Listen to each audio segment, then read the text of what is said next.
intii dadweynaha Soomaaliyeed ay lahaayeen waa la wada iibiyay askartii masaakiinta hada furmaha dagaal ku jirtay ilmahoodii xaasaskoodii la barakicinaya ayaga la kala faquuqaya oo qaar gunooyin iyo mishaar dheeraad loo qoraya waxaas faquuqa lagu dhaxwada ciidankan hal joojiyo hantida dadka ee dadweynaha Soomaaliyeed leeyihiin ee maalinba mid la iibinayana hal joojiyo hantidii dalka waxba kama dhimana way dhamaatay ma lagu soo gaarayaba dadka Soomaaliyeed hanti ay leeyihiin ilaan dawladda waxay leedahay shacabka iska leh gudiga maanta la sheegay in la ansixiyo baarlamaanka laga ansixiyay runtii waa ayaan daro weyn oo in golihii shacabka Soomaaliyeed ama baarlamaankii labadiisii aqal ay noqdaan meel ka liidata baarlamaankii xukunkii militariga oo la leeyahay maanta 173 xildhibaan timid gacantay wada taageen qof diidayna ma leh qof ka aamusay ma leh qof ka dooday ma leh kal fadhigii ka horeeyana 170 timid wax diiday ma leh wax ka dooday ma leh wax maaragtay ka aamusay ma leh marka waxaad moodaa in golihii shacabku iska noqday maaragtay meel lagu sacabtumo oo lagu guul wadeeyo waana ognahay xildhibaanada jooga inaysan 120 ka badnayn oo kooram xataa aysan dhamay una badan yihiin wasiiradii xukuumadda iyo dad ay duruufo ku kalifeen oo qaasa ayaga ay ku kalifeen runtii waa iska ognahay waa wixii la soo sameey jiray wax xigmado hadda ka kordhayana ma laha gudiga maanta la ansixiyay waa ina ogaataan horta dalkan sharci doorasho uu lahaa oo ka qayb galnay aniga iyo madaxweyne Sheekh Shariif iyo xataa madaxweynaha xilka hadda haya anagoo xisbiye ku meel gaar ah yaa wax ka sameeynay sharciga doorashada dalka sharci doorasho waa lahaa gudi doorashana wuu lahaa sharci xisbiyana wuu lahaa oo ka negotiate gareeno qayb ka ahayn waa hadda la sameynayo waxa waa saddexdiiba in la bedelo maxaa loo bedelayaa ajanda ah qof shaati la eg inuu tusto dadka Soomaaliyeed waa inay ogaadaan waana naga og yihiinba waxayna ku daalaan maaha waxaan madaxweynihii hore uga diidaynana waxay ahayd waa intaas shaati kula eg tolanin oo adiga kugu jin ah madaxweynaha uu nugula jiray Xasan Sheekh waagaas in shaati jima la tosho uu nala diidanaa laakiin waxa ayaan daro ah inuu asagii rabo maanta inuu shaatigi naftiisii oo tosho waliba harqaanyaasha waa kuwii naftoodii hataa isma bedelin walada harqaanka u tolaysa asaga oo harqaanka tolaysa waa un raggii naftoodii oo ahaa maaragtay foodka ka ugu horeeya aad ku gudbaysaa waa tiibadii oo kale waay wax isbedelo weyn ma laha dalka baa laga luminayaa waqtiga dadka baa laga luminayaa waqtiga saas daraadeed ayaan waxaan rabnaa anaga mowqifkeena inaan u cadayno shacabka Soomaaliyeed meeshaas waxa ka soo baxay wax sharci ah ama wax dastuuriya maaha nidaamka federaalkana way khilaafsan tahay oo federaalku ma ogola hal gudi doorasho wax la yiraahdo nidaamka federaalka ma ogola dalku waa federaal waa laba dawlad heer dawladeed waaye dawlad goboleedka ayada la rabaa inay qabsato doorashooyinkeeda dawladda federaalkana inay heer federaal ku ekaato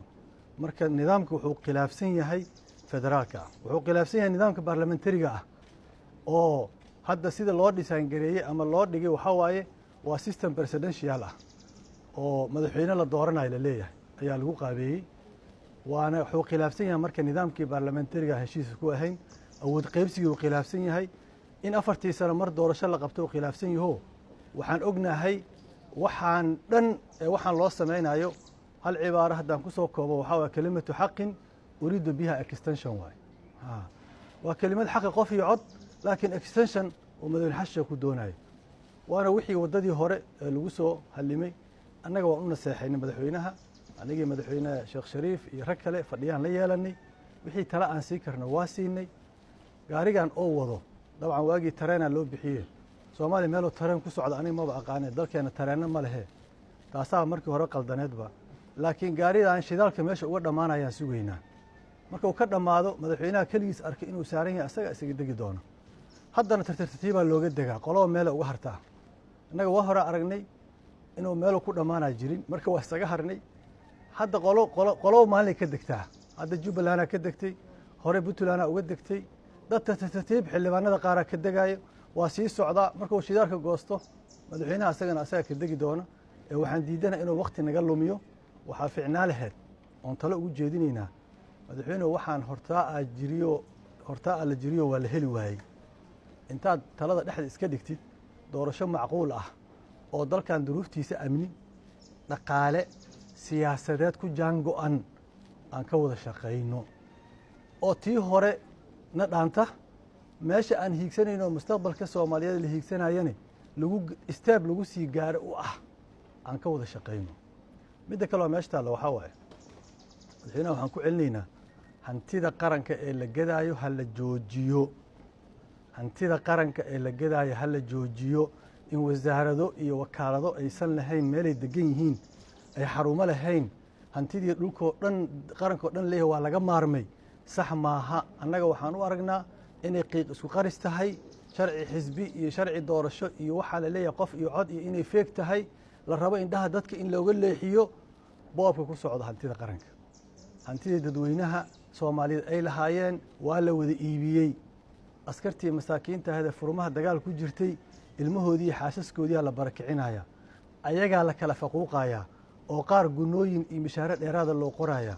waxaas faquuqa lagu dhex wado ciidankana ha la joojiyo hantida dadka ee dadweynaha soomaaliya leeyihiin ee maalinba mid la iibinayana ha la joojiyo arrintaasna xildhibaanada waxaan ku ballannay iyo madaxweynaha intaba inaan ka gey doono mooshin aanan ka soo saari doono qaraar ummadda soomaaliyeed aan la wadaagi doono hantidii dalka waxba kama dhimana way dhammaatay ma lagu soo gaarayaba dadka soomaaliyeed hanti ay leeyihiin ilaan dowladda waxay leedahay shacabka iska leh qof gooni uma laha taasna annaga walwalkeeda waa qabnaa waana ku celinaynaa marka waxaan leenahay u dambayntii yaanan la isku daalinin waxaan raggii wadi jira ay wadaan oo ay laleeyahay baarlamaana laga ansixiyey meel ma tegayaan caqliga inuu soo noqdo oo tala dhexda taalla annagu ma dhahayna meeshii hore ha layska joogo laakiin waxaan leenahay wax duruufta siyaasadeed iyo amni iyo dhaqaale ee dalka u qalanta wax ku jaan go-an in laga wada shaqeeyaa la rabaa isla xisaabtanaa la rabaa dowladdii way macno beeshay way qiimo beeshay dalkii xukuumad tayale kama jirto amni waa aragteenoo meesha hadda uu maraya in kaga sheekaymayno dagaalkii al-shabaab meeshuu maraya la isaga sheekaymaayo wixii dhammaay waxay ku soo arooreen aniga see ku joogaa oo shee muddo ku dheeraystaa horaana taas loo waayey madaxweynaha inuu jidka ka lumin ayaa annaga kula talinaynaa